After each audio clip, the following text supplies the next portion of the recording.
Here's how to change Roblox game thumbnail.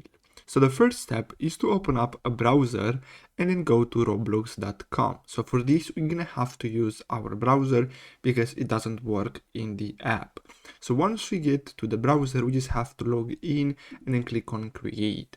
So once we click on create, we just have to go to creations and then we just have to look for our game. So as you can see, I have this one. So we just have to click on it.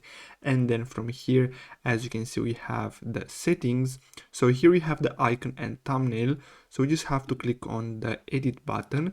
And then from here, we can simply upload our own images or we can auto generate images. So it's up to you. So basically this feature will take a screenshot from our game and it will auto generate the image. And then we just have to click on save changes. Now the same goes with the thumbnail. So we just have to click on it. And then from here, we just have to upload the thumbnail for the home page. Then here we have the experience detail page. So here we can simply upload them or simply auto generate them from our game. Now, if you want, you can also add videos. So as you can see now, this is a brand new feature that will allow you to upload videos to your game homepage. And basically that's all you have to do. So I hope you found this video helpful. Thanks for watching.